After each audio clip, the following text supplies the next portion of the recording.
Good morning and welcome into the Pats Nation. I'm Corso. Catone is here. Joe's with us in the booth. You are watching us on YouTube. And make sure when you're on YouTube, you subscribe. Give us that thumbs up, like the show, like all the shorts. Check those out. Those are very popular, Mark. Absolutely. People can only take you in small doses. That's about it. My wife tells me that too. I don't know. And if you're listening to us, you're doing it on iHeartRadio, Apple Podcasts, 790 The Score in Providence, Rhode Island. And, of course, I want to hear from you in our heated hotline, 855-3. I just blanked on the number, 855-313-PATS, P-A-T-S. Message line, leave a message 24/7, or you can email us on our mailbag, corso.catone@gmail.com. Got a busy one. Going to hear from one of you in the nation in heated hotline. And we're going to go back in the week in a weekly rewind. We've got to talk a few different things, who they signed, some of the things they did, maybe who they didn't do. So we'll talk about that. And in Coach's Corner, going to talk about free agency stuff. We're going to talk a little bit about how the media plays a role. So stick around for that. And in Pat's preview, we are going to talk about the draft, some of the things we want to do in the draft. Right, Mark? Yes, of course. Always the draft. Listen, always the draft. So, right? Good morning, guys. Good morning. Good morning. Hey, good morning. Mm-hmm. Listen, we still got a month to go, Chris. I don't know, maybe 5 weeks to the draft. I don't know if I can wait. You're going to have to wait. 4 weeks. Hey, listen, 4 weeks. you know what? We're going to have we're going to start breaking, next week, right? We're going to start breaking some positions down and look some people to look for and all that stuff. Probably next week. Yeah. Because we only got, like 4 shows until the draft. Yeah. That's it. Next week. Coming quick. Before you know, it'll be after this kickoff. It'll be opening weekend. Oh, yeah. You're really fast forwarding. Joe, he's already pushing to September. All right. So, I'll back off and you want to hear from somebody in heated hotline? Joe, we got somebody, right? Oh, we got somebody. I'm kind of, this is one of those ones. I can't.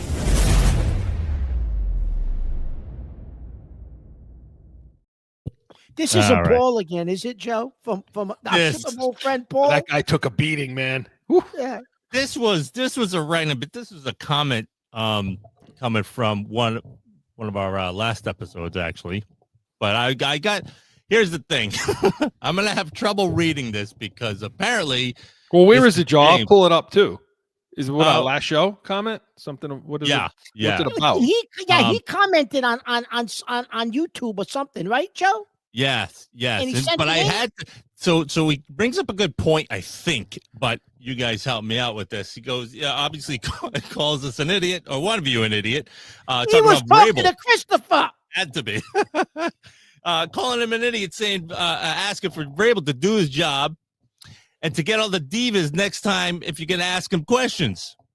And so if you people out there are going to go read this, good luck trying to read it because it doesn't make sense in English. I'm looking for it. Hold on. But then he writes, I don't think so, as Vrabel going for the divas. Then he writes, and by the way, all the players you named weren't divas. They could have been. They were that good, but they weren't. Why? Because they cared more about each other than stats. So, Vrabel wants players who are tough, but also want what's best for the team. So please do yourself a favor and shut up. So what I think he means is our title of the show today, Why Won't the Patriots pick up some divas, sign divas, whether they draft them or obviously, Mark, sign them. Did you find it? What? Yeah, this moron. But you got to, if you were really reading it, word for word, you're an idiot. You're an idiot. Say to Vrabel, because I don't think that's how you spell his name, to do his job and to get all the divas, blah, blah, blah. Next time you're asking him questions, you are, okay? The letters, you are. Yeah, I don't think so. And by the way, all the players you named weren't divas, like Joe said. Could Gabe been Hey, where that good? No, Hey with a Y-H-E-Y. But they weren't. Why? Because no punctuation, but we'll let them go on that. Cared more about each other than stats. So Vrabel wants players who are tough, but also who want what's best for the team. So please do yourself a favor and shut up. You are SELF. Okay. So, as heated as I Who is got, that again? I put this in. James Ortiz. Yeah. So I got heated in this one because of the writing, mainly. So I put this in because of that. Okay. All right. Okay. Listen, all right. James listen, Ortiz. Gentlemen, listen. You people just be happy we're getting comments, we're getting responses. Just be happy. You know, you gotta start taking happy pills like me. I love you, Mr. Ortiz. Keep writing, baby. Keep writing. Screw you, James. You call me Mark, he called me an E-dude. He called me an E-dude and Okay, freaking wait, told me to stop shut it. up. What You is- what is shut a- up. Don't tell what me is to a- shut up. what You is a shut hey- up. What is a hey dude? What is that? E-dude. IDOO. What's that? I don't know. Ask your friend, James Ortiz. He's the one who I wrote don't know it. what that was. What's that? Hey dude. All That's right. like well, that's I like guess my cousin Vinny, the two youths. two youths. The Okay. two All youths. right. All right, James. Let's talk The about two this. what? Yeah, The two youths. Youths. Okay. So I'm an idiot. Okay, evidently, and I'm an E-dude. So here's the deal. Okay. I know what clip it was. It was talking about when I said Vrabel's job to set the culture. It's his job. Yeah. You know, the players aren't there to set culture. They're there to maintain it, adhere to it, and so on. But it's the coaches that got to force that. Like Bill did when he inherited all those guys, Brewski, Vrabel, McGinnis, and so on, where they were a clown show of a locker room under Pete Carroll. And then when Belichick got there, he set the tone like Vrabel needs to do. Right? Yeah, that was your comment. That was your comment. Because there were Now, plenty of divas that he brought in. But don't get me wrong. The guys that you mentioned, yes, they were from a different cloth, but that was a different era of football too. There was no social media, there was no branding, there was no like Mr. Ortiz has to understand what you were talking about, Chris. He's thinking of an era that doesn't exist anymore. He's making references to things that don't exist. But go ahead. Yeah. Well, I'll tell you what, James. Then fine. If what you want is players to be the culture guys and all that stuff, well, good luck drafting where you are, because that's where you're going to be forever. Good luck with any playmakers, because the only guys you're going to get on this team are Kobe Myers. So I hope you think he's a good number one for you, because that's Chris, listen. Kansas City almost three-peated. They get a wide receiver arrested every offseason. Right. Every offseason, somebody's arrested on that team. Well, you want to talk about culture? They almost three-peated, James. Listen, Mark, go. Okay. The top 10, okay, and I just want to make my list right, okay? The top 10 wide receivers, okay, in the NFL. Okay, let's just go through some of them. Go ahead. Okay, so in no particular order, but Justin Jefferson, diva? Yes. Okay. Jamar Chase, diva? Yes. He showed it last year when he didn't want to do anything. Tyreek Hill, if you still consider him in top 10. Diva? Cuckoo clock, diva. Yeah. CeeDee Lamb, he did some bitching and complaining down there, didn't he? Diva. A.J. Brown. He's reading a book. He's reading a book on the sidelines because they weren't getting him the ball. You think he's a diva? He's reading a self-help book to calm himself down in the NFC Championship game. But he's not a diva, Chris. He's not a diva, I guess. Stephon Diggs. Let's talk about him for a minute. He's not on the list anymore. But Amon-Ra St. Brown, I don't know enough about him. I don't know, Chris. He may be the one exception. But you're getting down now on the list. Mike Evans, he's a diva. Yeah. He even gave Brady a little crap. He did give Brady a little crap. And when Brady left, he kind of. I mean, do I need to keep going? I mean, those are the best receivers in football now. Yeah. Devontae Adams was a diva too, and so was DeAndre Hopkins, and they you want to go to the second tier. So, Mark, I'll take him. DK Metcalf, another guy. You said last week he's not really diva. He left a nice note. But there were times he walked off the field. He walked off the field. He did. So I mean, but if you maintain this same nonsense about we can only bring in the Cooper. Well, Cup I'd rather have Jalen Polk. Right. who's also not a culture guy anyway. Well, no, I guess he's not a culture guy, but he was supposed to be a culture guy when they drafted him, but he's got no goddamn talent. So before I get to what the media does and plays their role in all this, so let me ask you a question then. They had Stephon Diggs visited with the Patriots this week, right?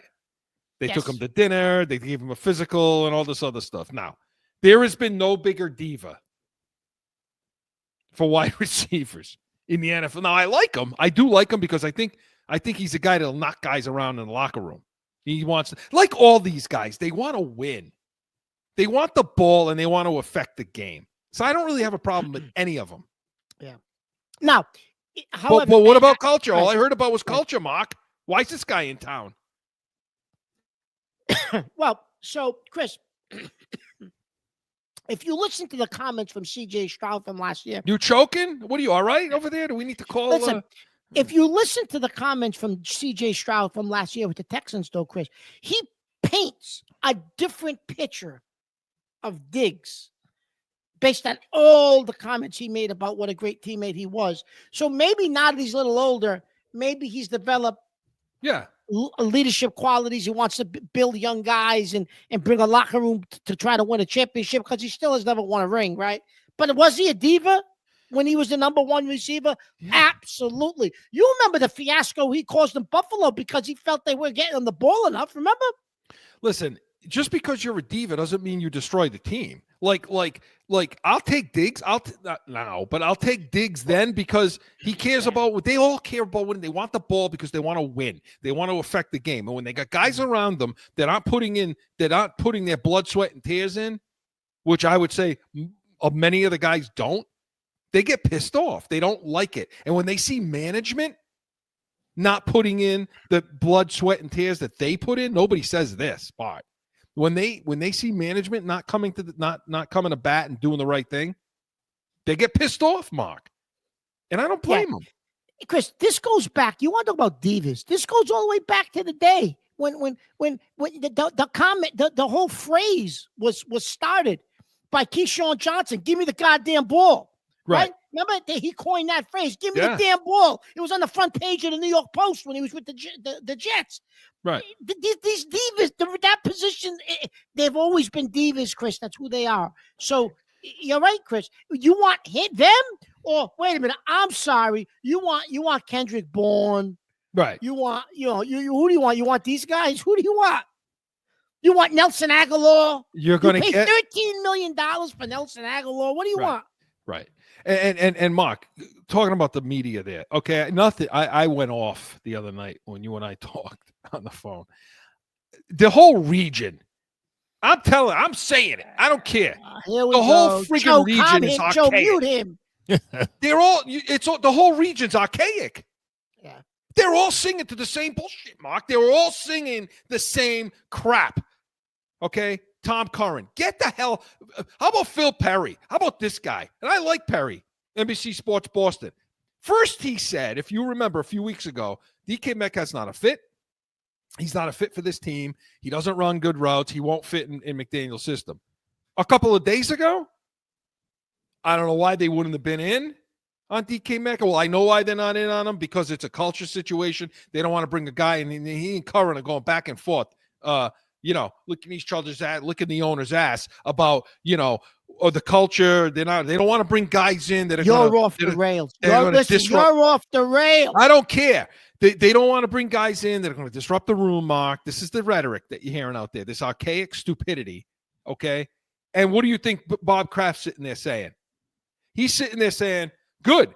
I got my arm lengths. I got my puppets out there speaking what they need to speak about the culture, so that everybody believes it's all about an atmosphere and a culture where we don't look over here. Don't look over here. Don't look at the fact that the real issue is I don't want to spend any money. And so I'm going to let all the media stupidity idiots do my bidding for me. And that's just what they're doing. So I give the media a bad grade for this too. I give them some responsibility, because if they really gave a crap and they were really reporting the right way, they would be saying, you're cheap, Bob. Don't talk to me about culture. Don't talk to me about culture. Felger's the only one doing it, Mike Felger. That's it. Yeah, I respect Falcons. Falcons says how it is. He's at a point in his career. He's such a media star now. Oh, he's in this carrying region, that network. He's carrying in this them. region. He's carrying them, and I give him credit. He's carrying them. So he's got the stones to say how it is because he's carrying them. What are they going to do with him? When he takes a day off from that state radio program, it's Is that a word? Unlistenable, unwatchable. It is. Yeah, No, he's got the stones. He's got the stones to say how it is and be honest about it. He's the only one. He called the owner out, Kraft out a couple of years ago. He started with calling him out, and he was one of the first people to do it. So you're right. Do you notice, Mark? Do you notice how they'll have no problem calling out Henry, but they won't call out Kraft? That is that's interesting. And you know what? You're one of the few people who's brought that up, Chris. That's very interesting. You're right. They have no business throwing John Henry under the bus, but you're right. They won't throw Kraft under the bus like that. And why is that? Interesting point.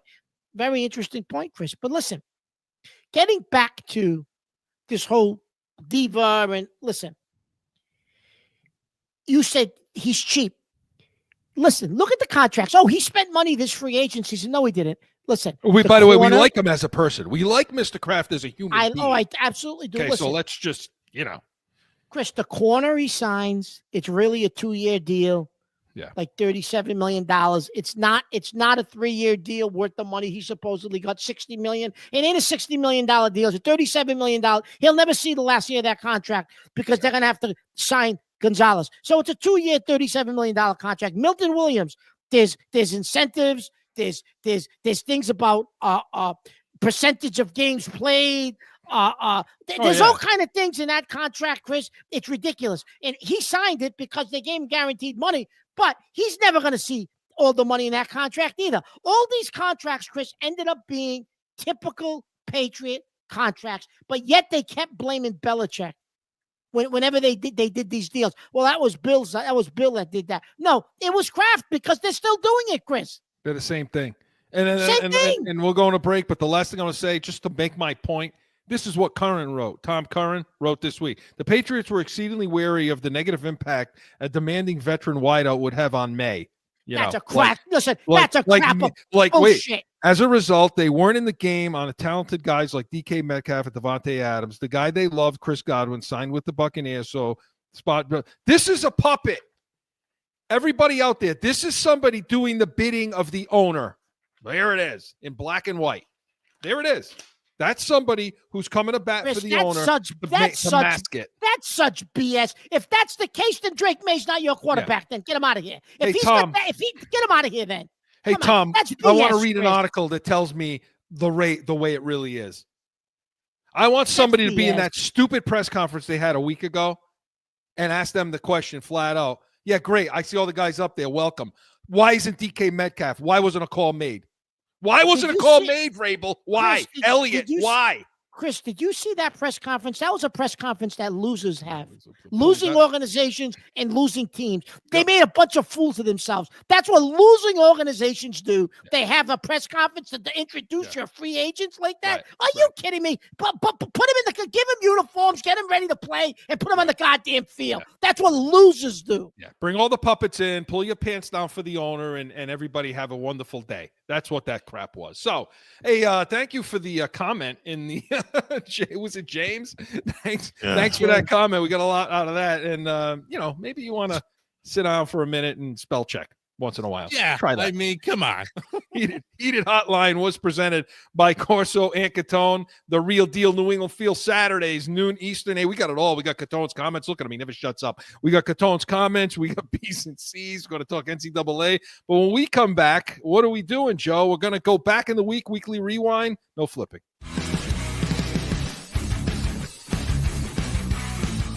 The Real Deal New England Field. What does that mean? We're like you. We're going to bitch about everything.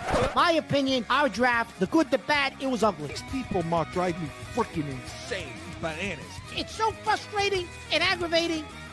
I can't take it. The Real Deal New England Field. It's going to be real.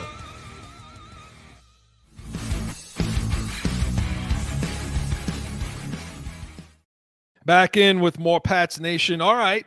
We got some they did some things this week. They did some things. They didn't do some things. Let's talk about a weekly rewind, Joe. Going back through the week. About a weekly rewind. Stupid press conference, those egotistical son of a bitches over there, Joe. You know? Listen, can I say something, though? You guys, you and Joe, T-Rex and Godzilla, showing your age. Listen, you're showing your age, the two of you, T-Rex and Godzilla, because all that man James did What, my was shirt? like, listen, no, would you let me finish? All that kid James did, that's how they are right now with this texting and social media. That's how they post on social media. You people want a spell check from 1957. They want a spell check. T-Rex and Godzilla. Keep going. That's what's wrong with the world today. It's all going in the toilet. The education now, James. We love you. We appreciate it. Keep the comments coming. Honestly, we do appreciate that. So, okay. So, Mark, did we do the wash already? I'm confused. Did we do all that already, Joe? We did that. Okay. Keep up, will you? Keep up. You know, he's over here. Get your coffee. I don't know. Insulting me left and right. Okay. I'm telling you the truth, T-Rex. So they signed. This is a good one. This goes to our point that we were talking about in the last segment. So the Patriots signed Bradbury, the center from Minnesota. Okay. And just to give you a little bit of background, he allowed the most pressures out of any center in the NFL, any starting center with so many, however many starts or however many reps of plays they put in. But he allowed the most. I think he was like a 50% pressure rate, which is not good. And think about that. The worse than us. Chris, listen, can I ask you a question? Why would any team that's trying to put a roster together, they spent a lot of money in the offseason, Minnesota. So that contract that he got was peanuts based on, because they had a lot of cap space too. Right. Why would a team putting our team together go to the Super Bowl and make a run? Why wouldn't they have signed him if he was any good? It didn't cost much. They could have signed. They let him go. They didn't want him back. Did you not just hear the numbers? Yeah, no, that's what I'm saying to you. So they didn't want him back because of the numbers you just read. So, okay.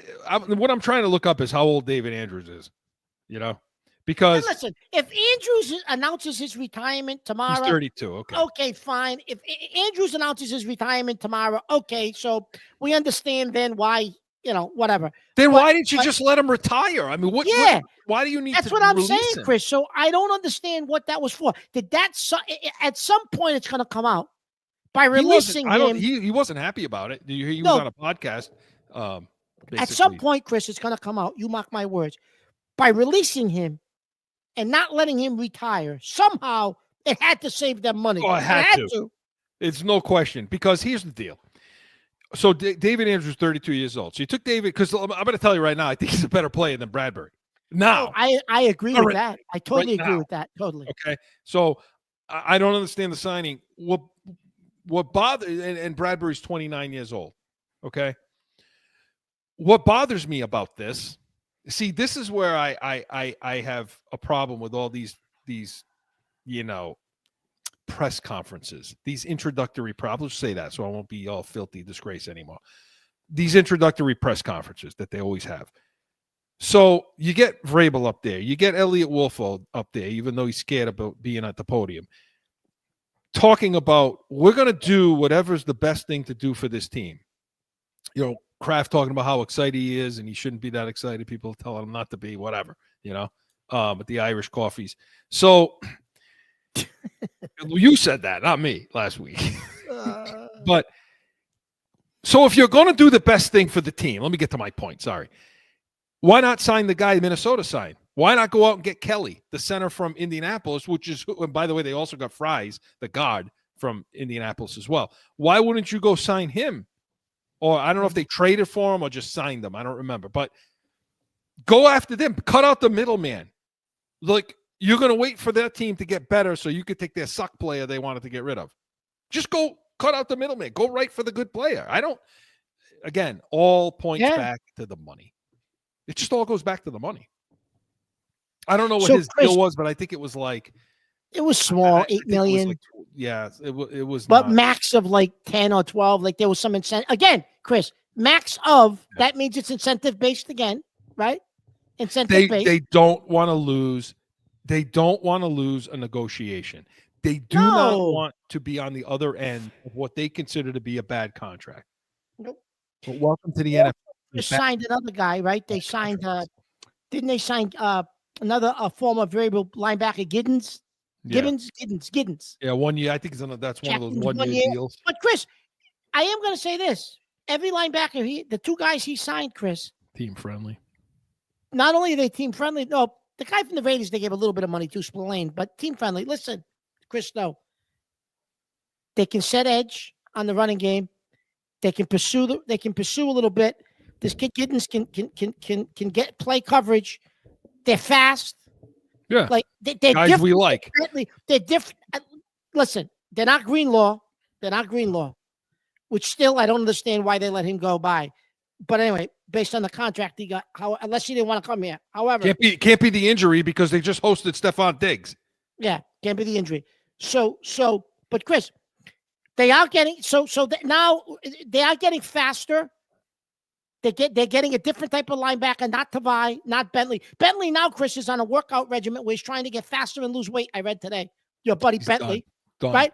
Now, if they just lo go and behold, Mark, the inside Chris, linebackers on this team sucked. Yeah. Didn't they? Wow. Now, Chris, if they just get your guy, Mondin, from Georgia in the middle rounds, now your linebacker room's going to look real nice, Chris. That kid's going to be a player, man. But Mark, right? Yeah. So look, fine. The defense is going to be good. It's going to be good. I'm not worried. The defense is going to be good. They're going to be top 10 defense. I'm telling you. So what? They can't score points. And how you going to protect the quarterback? How you protect Well, that's the other thing. And in the next segment, we're going to talk about the merging of the two positions that the media, nobody seems to want to discuss. But Chris, how they link together. I think the kid Moses will be all right at right tackle. Or when he'll kick back. Or when he'll kick back to his natural position. Old. Yeah, that's the issue there. He's 34 years old. Yeah. There were other guys, but okay. And who was the other guy they just signed this week from the Jets, Chris? I got to look it up again. He's a god. But I want to talk about Cam Robinson, though. He's a god / center. Yeah, yeah. But again, I think that's another 1 year deal. That's a 1 year deal. He'll give him depth, and of course they pass on Cam Robinson. Well, that's what I wanted to talk about. Go ahead, talk about it, Chris. So Cam Robinson goes to Houston, the Texans. He's a left tackle. Now, he's not he played for Minnesota. He's not a great left tackle. He's not by any stretch of the imagination, but he's better than anything you got.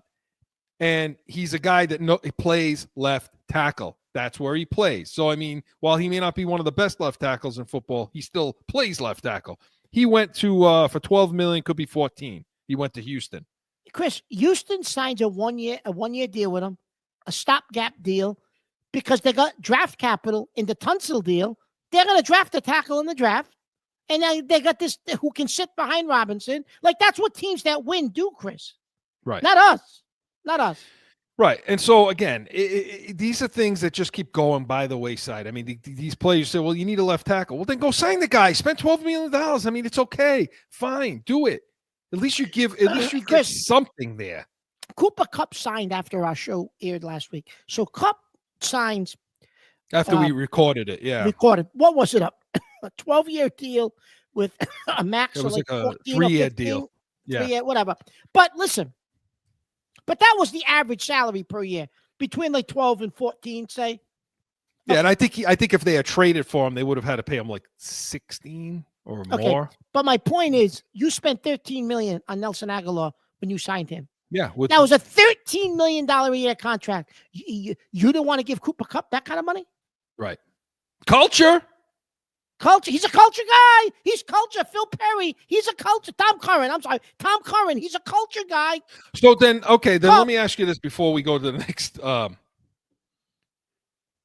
We could save for the next segment. But Diggs, okay, Stephon Diggs, Mark. I want him on the team because I think he'd be great in the locker room with these clowns they got in that wide receiver room, because he'll slap those guys around. What do you think is going to happen when Polk starts running his mouth about how he's the best receiver in football? Some Baker or one of those two idiots said that. Okay, Diggs will slap. Yeah, he'll smack that guy down. I'm okay with it. My only issue with Diggs, Chris, is if he was healthy and he wanted to sign a 1 or 2 year deal, incentive based, team friendly, because he wants it. Yeah, okay. He wants it. I'm okay with that. But the problem is, Chris, is he going to play before November? No. See, that's the other thing too. So if they sign like a 1 year deal, he's not going to. He had an ACL. You're not getting on the field. No, it's not an interior lineman. It's not a running back. So they're out in space, so it's a little better. But you're planting, you're cutting, you're not. Look at Kendrick Bourne. Supposedly, Chris, Kendrick Bourne got the injury roughly around the same time, and he didn't get back till what? November, late October, November. Chris, supposedly it would be on a 2 year deal with an opt out, perhaps at the end of this year if it doesn't pan out. But from what I was reading, Chris, the only way he'll come is it's going to be a 2 year deal. Maybe we get an opt out at the end of this year. Yeah. So if he shows next year I'll be back to my Stephon Diggs. Okay, if you can add other guys to him next year, the following year, okay, great. But I don't know, Chris. He's not helping you this year, though. No, I mean it doesn't, and it doesn't mean just because you put a name on this team, people. That doesn't mean that you're done. No, okay, we got the guy we wanted. The problem is they may think they got the guy they wanted. They may think it's like, okay, we got our name now. We got our one.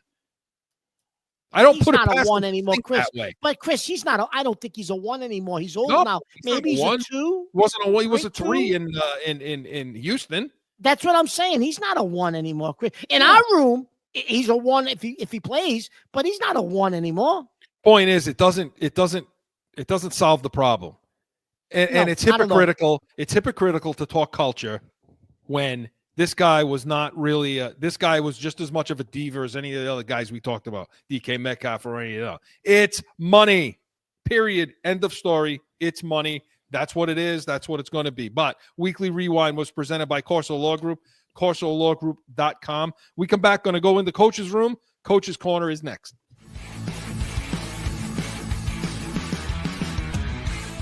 No one ever thinks they will be in need of a criminal or traffic lawyer. But things happen. Corso Law Group is Arizona's leading criminal and traffic law firm. Call or go online to CorsoLawGroup.com and talk with these expert attorneys.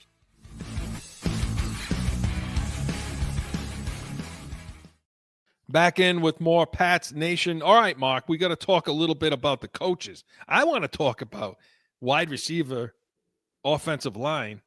How do those two relate? We're going to do it in Coach's Corner. We're going to do it now.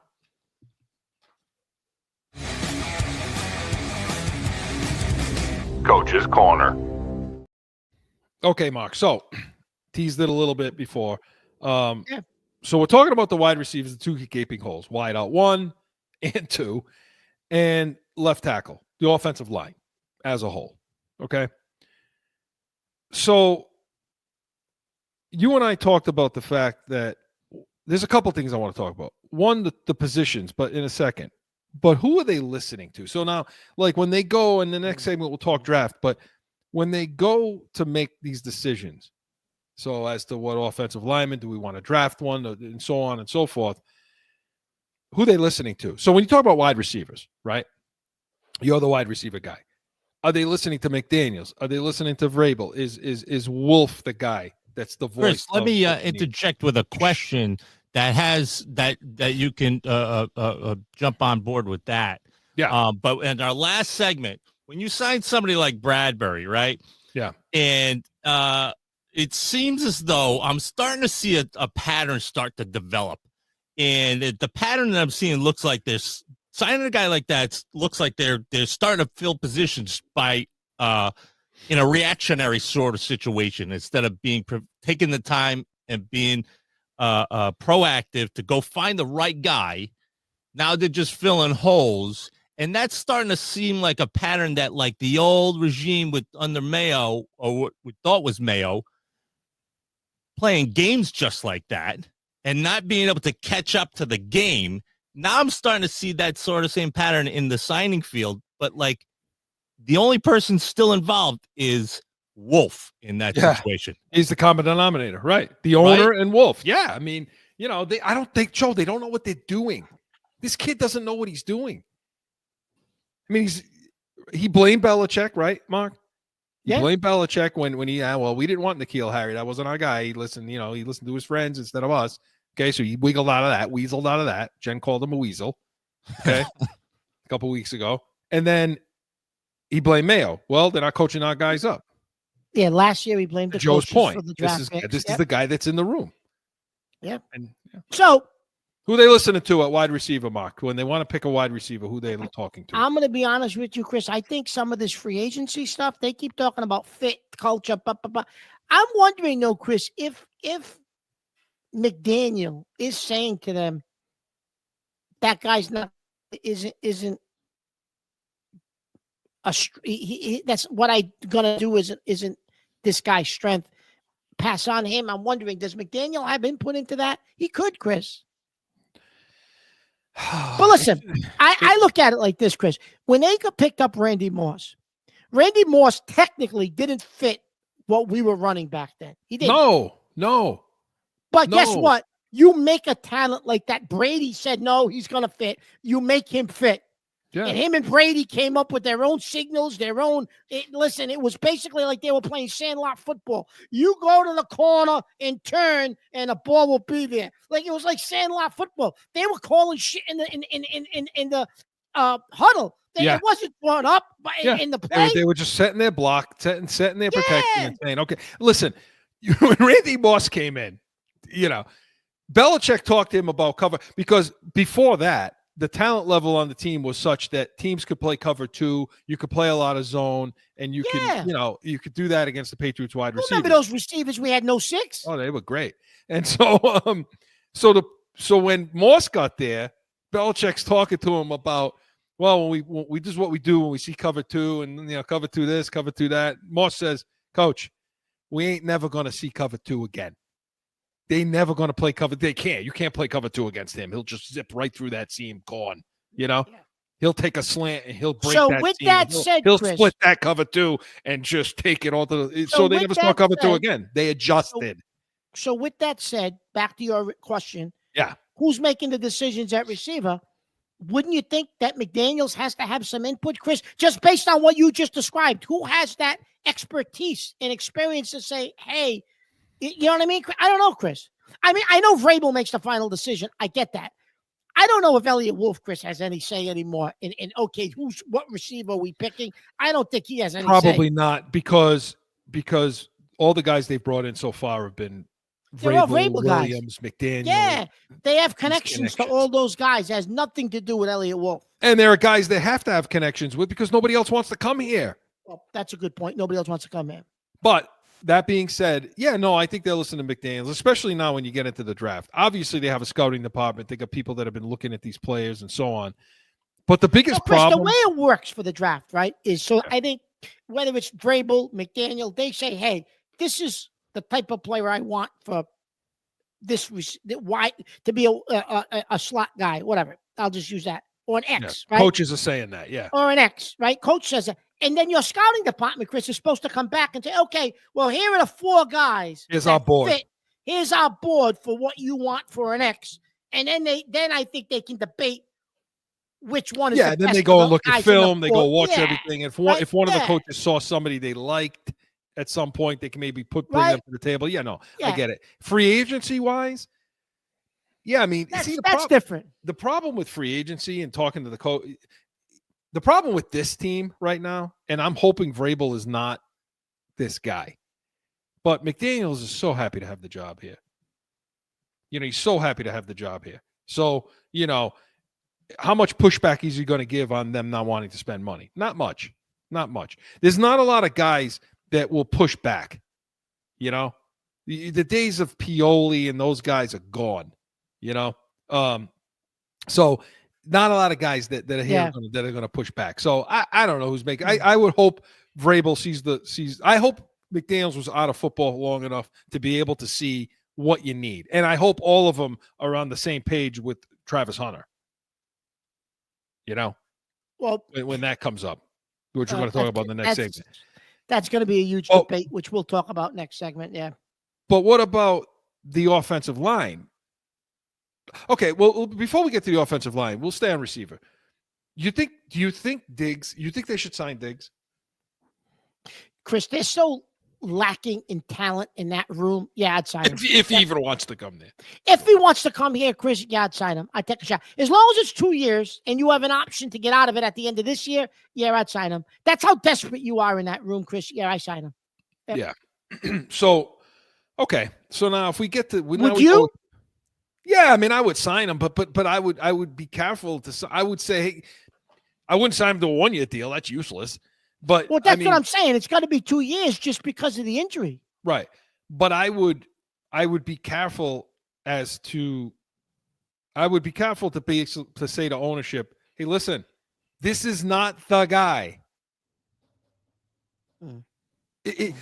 I would Well, sign Chris, he Diggs. can't be the guy at his age and the length of contract he's going to get. He can't be the guy. Well, they were talking about him when all the puppets were talking about Diggs this week when he came into town that, he so now I think I heard Bedard, somebody said it. So now your number one is going to be. Oh, no. So Bedard said, no, they're not done yet. This does not check the box. But the other guys were like, well, your number one's going to be out until maybe the end of October. So I think their brains are thinking he's a 1. I'll tell you what, I don't have a problem with it. You get Diggs in this room, and then you draft Hunter. I was just going to ask you that. Now that's okay. Now that's a plan. If Hunter drops to you, yeah. Now I'm okay with that. Yeah. I was going to ask that if you going to drop to them. If he does, but I was just going to ask if they did sign Diggs, and you think that would muff up taking Hunter. That's my fear too. Right. Yes. That's what I thought you were going. That's what I thought. Yeah. That's my fear too, because it's so brainwashed there. But I don't think Kraft gets involved there because now, you're not paying him anything. You're paying him dirt. In fact, I would say like ownership would want to get in there and say draft Hunter because now they don't have to pay him dust for 4 or 5 years, 4 years. Right. But what about the offensive line? Because that's a little different. Those coaches are a little different, aren't they? Than what we got in wide receiver. Skarnecki and Marone. You got the best two guys. Yeah, absolutely. Listen, you don't think Skarnecki says to Marone, listen, what do you think we can work with this guy? And Marone's like, yeah, I can work with this guy. But the problem is, Chris, they're not getting any young talent. They're getting old guys 34 years old for the offensive line. Well, so then do you think that at some point Vrabel went to these guys? The hell with Elliott Wolf. Vrabel went to these guys and said, look, this is what we got in the room. Now, Skarnecki has never been too far from the team. He's never strayed too far away from this team. So he's paying attention to what they're doing. Sure he is. What do you think he's doing at home retired? He's not, he's watching this. So he knows some of these players. Marone obviously doesn't. Do you think that the Marone and Skarnecki think they can make something out of what they have? And that's why no Robinson on this team. So are you talking about like a Vidarian Lowe? A low.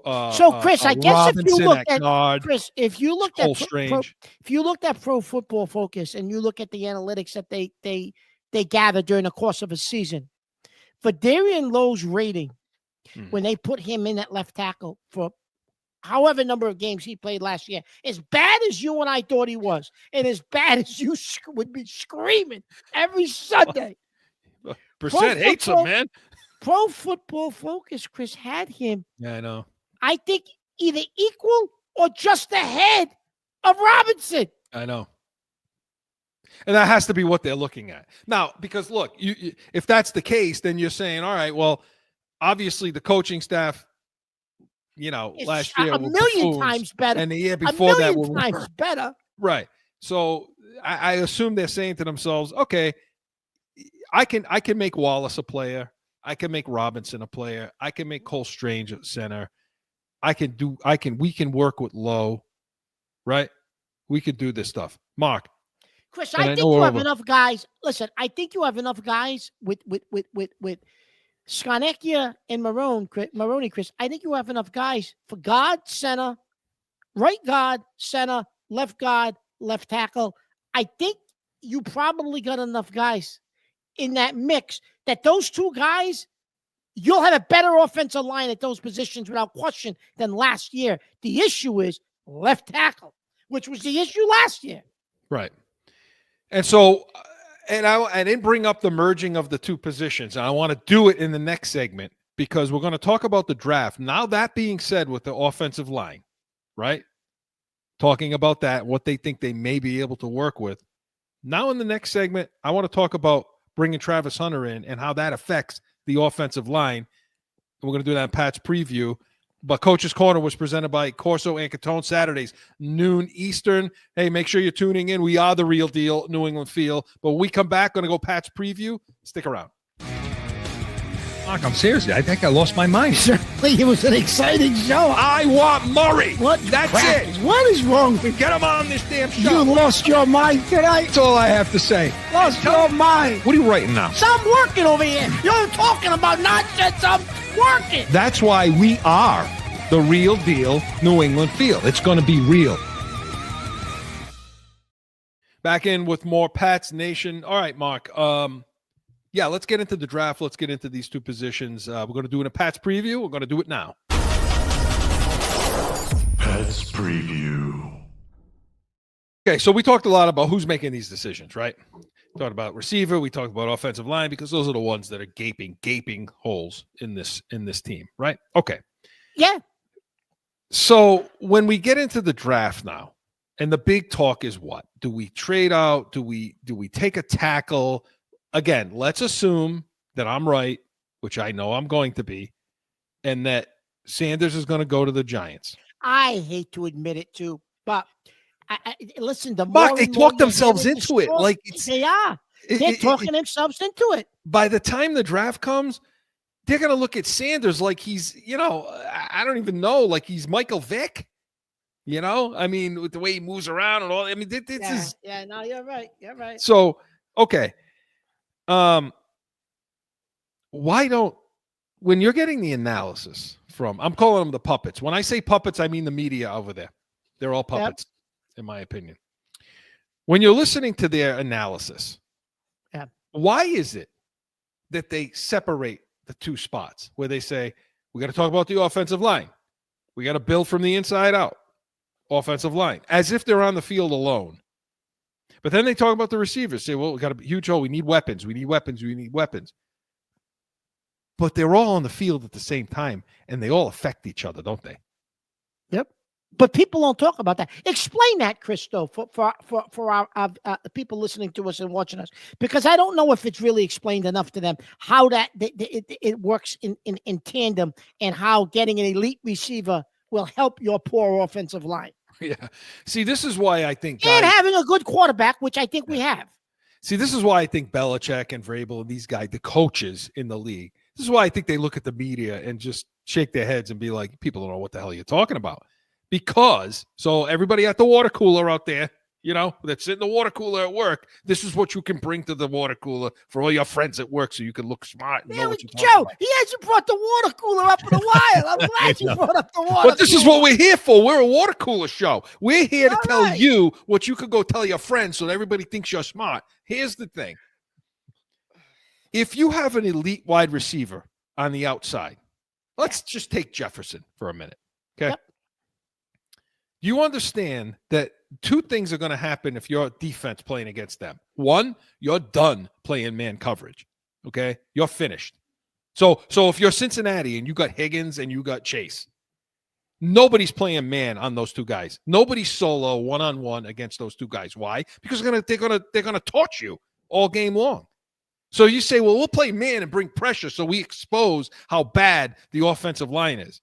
Good luck with that, because those players, those kinds of players on the outside, gain separation so quickly that the ball comes out 2.25 seconds. That's it. The ball is out, because that's how good the receivers are getting separation, okay, and getting off jams and all the things you want in number one.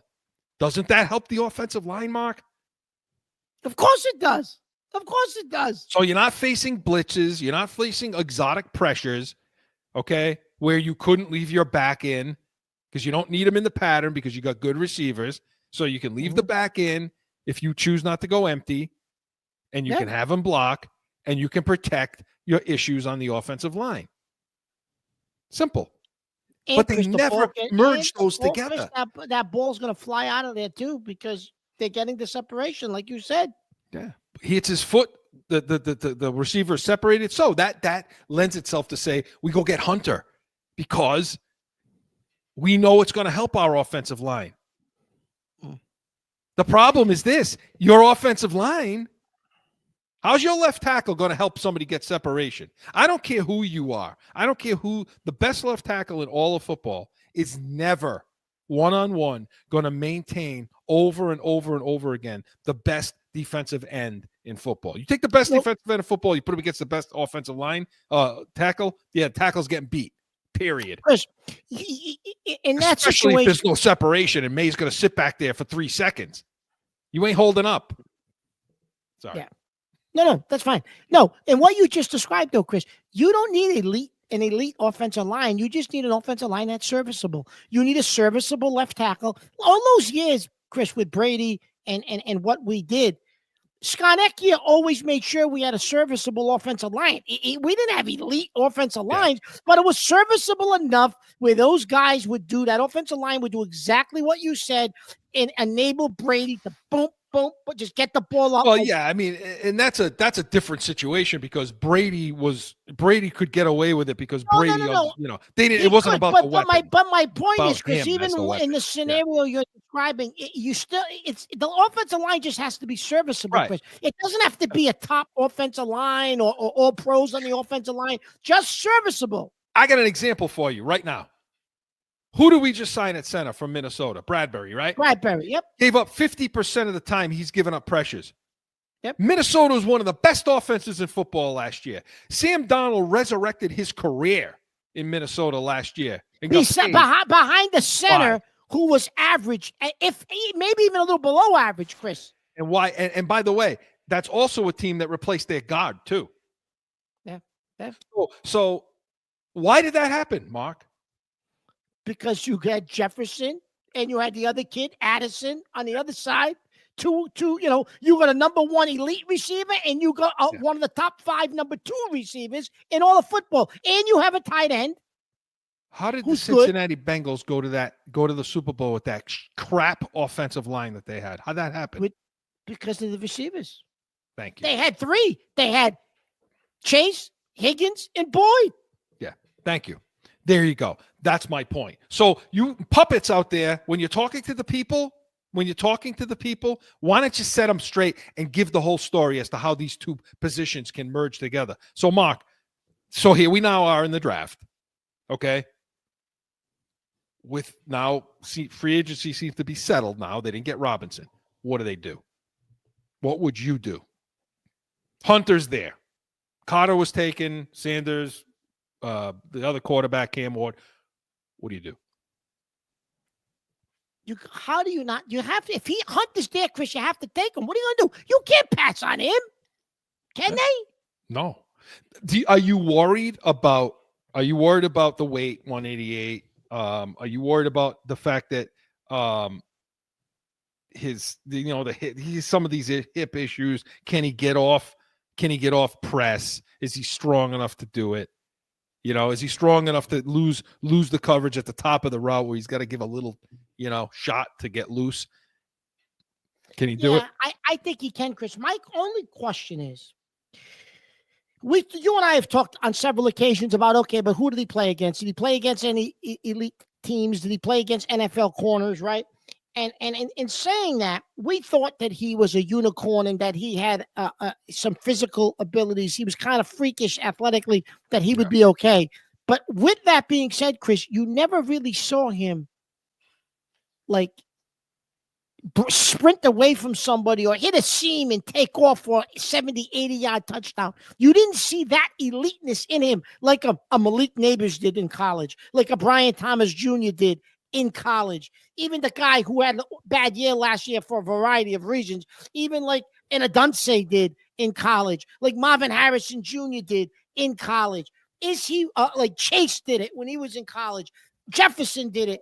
is he one of those guys, or is he going to be a step below? Because he didn't do that at Colorado, Chris, this year, and he faced. Yeah, but was he called on to do it? See, here's the thing. Well, that's the thing. I don't know, Chris. I'm just throwing that out there to play devil's advocate. That's all. Look, I'm listening to the puppets this week talk about. I don't want Hunter because he's too small and he's a two-way player. So you're basically taking a corner. You don't know what position he's going to play. Blah blah blah. Look, if this kid dedicates himself to one side of the ball, okay. If this kid dedicates himself to playing wide receiver, he's going to be an elite player in this league.